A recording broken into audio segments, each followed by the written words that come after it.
don't buy a damn Jeep. I swear. Save yourself the trouble.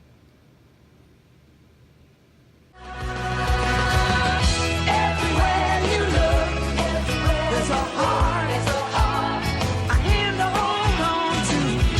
Everywhere you look, there's a face of somebody who needs you. Everywhere you look, when you're lost. Howdy, neighbor. This is the part where I do that Mr. Rogers tie my shoe shit, but I ain't tied shoes since 2000, whatever.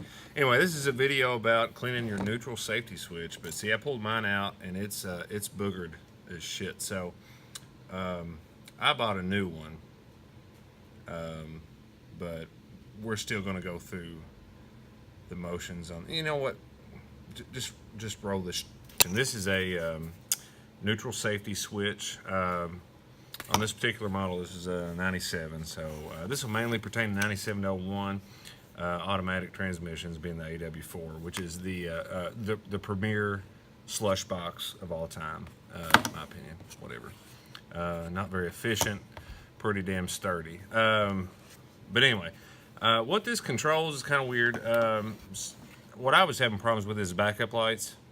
So I'd try to go into reverse, and reverse lights wouldn't kick on, and I kind of let it slide for a while, but I kind of wired in and tapped into the factory backup lighting wiring with an auxiliary LED bar. Yeah, that's very 2019. But anyway, and yeah, it's the intermittent shit was driving me nuts. It worked sometimes it wouldn't. But what this also controls is, a lot of people have starting issues. It won't start in park, but it'll start neutral or one way or the other. And all this kind of connects to the transmission linkage on the side or the passenger side of the tranny. And it's just got a little selector, which mine's broke off, so I can show you this shit. And it just, it engages certain contact points, depending on, whether you're in park, reverse, drive, whatever. And I'm told it does some stuff with the shifting and everything like that on the tranny. I don't know about that so much to talk on it. That's another lesson I'd like to go ahead and preach on. Yeah, if you don't know the full scope of things, to the point that you can really get in detail with it, you probably shouldn't be speaking on it. You know what I'm saying? Like, if you're not informed or whatever, maybe just shut the fuck up. Would be a good good concept.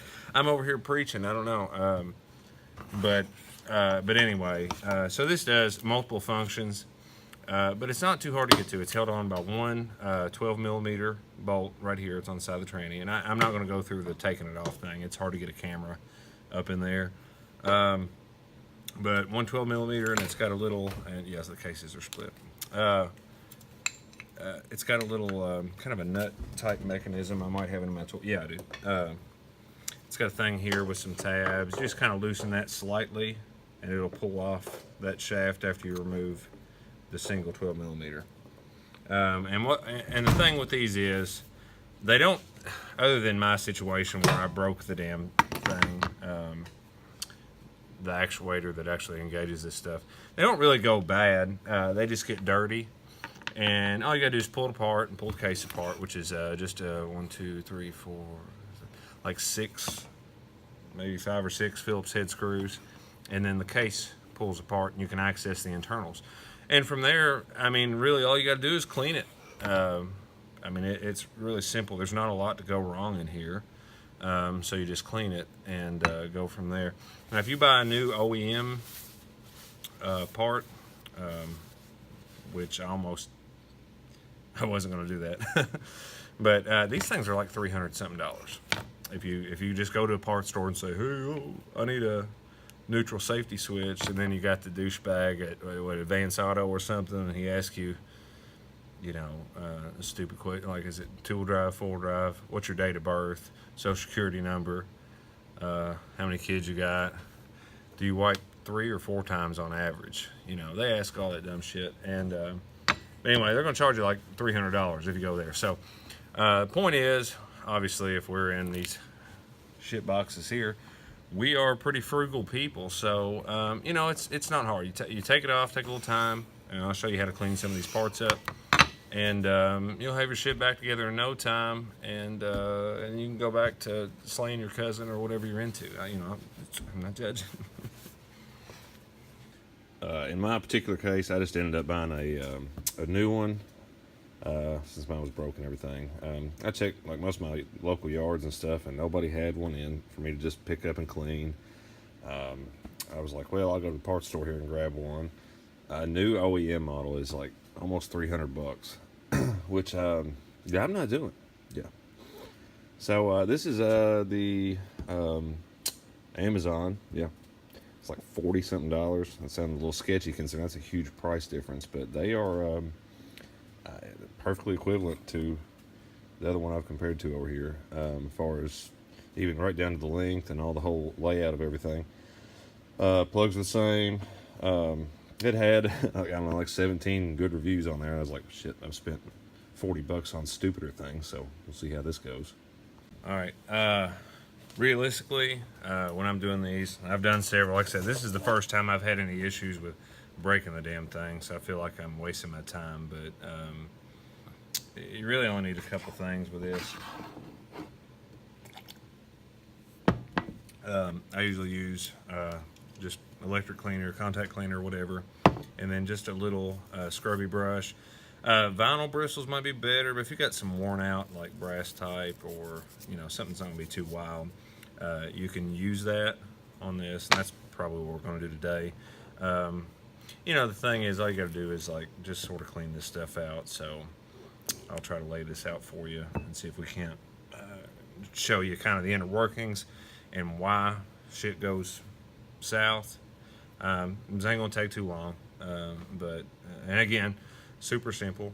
But hey, if you get it off, good little project. I mean, if you're having any kind of issues, like like I said, the screwed up reverse lights working when they want to, or every once in a while they just won't start in park or whatever. Then I mean, this is some shit you can literally just take apart. It costs nothing as long as you don't, break it like I did. I'm gonna be honest with you. I might have had a few beverages, and it wasn't coming off as quickly as I would have liked it to. So I was in there with like a pry bar, just getting wild, dude. I mean, just rowdy and getting pissed off.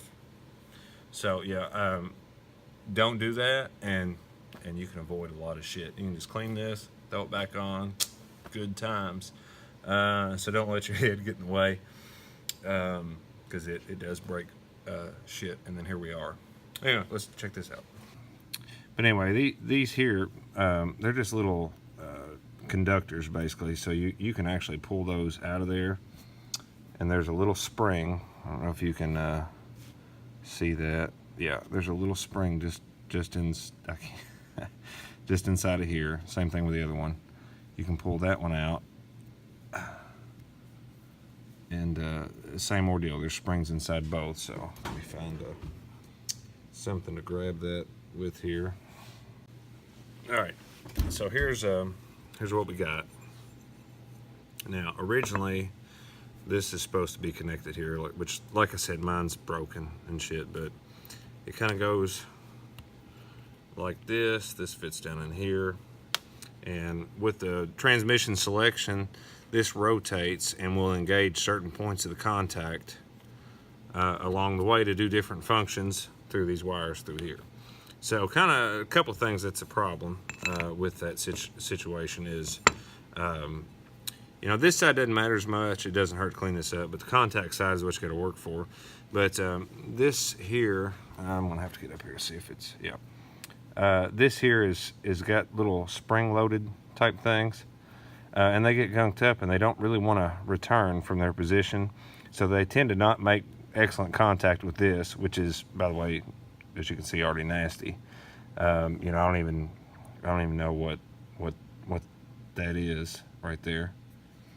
I don't know what the hell that is, but I'll lick it anyway. Yeah, they're so they're spring loaded. Let me see if I can get this out without. There you go.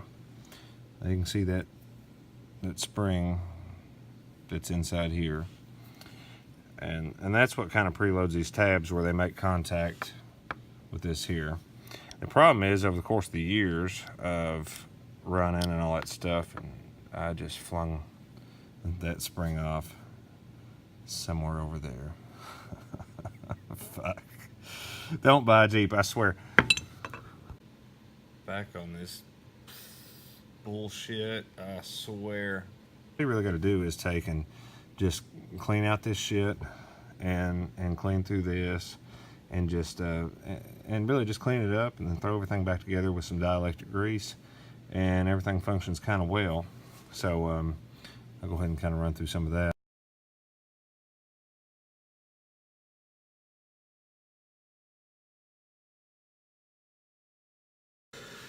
All right, I did that fast, huh? Oh shit, that's a dad joke.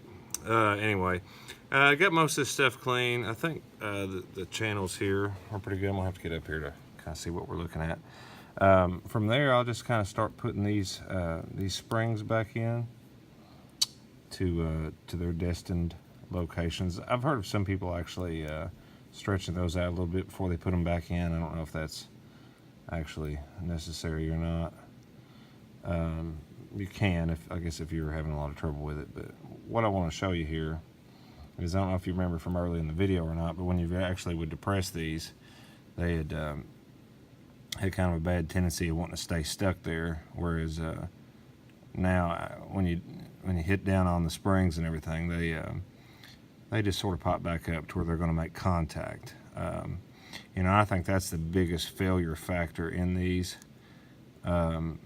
If they get gunked up enough that these aren't returning to position, you know, obviously you're not going to get contact with the rest of it, and then yeah, you're going to have issues. So this might be the most crucial part of the whole thing, which I did. You know, I cleaned up kind of some of the contacts here enough, you know, where it can do its best advice I can give when you go to put this thing back in is start with the top, plug it in, and kind of fish it down in behind the heater hose lines here, and really just let it drop. You probably see it swinging down there. It should be easy. I mean, just roll it on back, and I think the install is easier than finding all the zip ties the factory decided was needed to put it on. So but yeah, plug it in, go from the top, drop it down, should be good. Same way, if you got all that done and plugged it back up, it should start in park, should start in neutral, and your backup light should work. So if you manage to get all that shit back together, plug it in, and all that works, then yeah, you have succeeded, my friend. Give yourself let me give you a hand. Well, that's awful kind of you. How about you give me a standing ovation? Why don't you lift me up? Oh, okay. I see where you're going with this one. You look familiar to me. Were you in Stomp?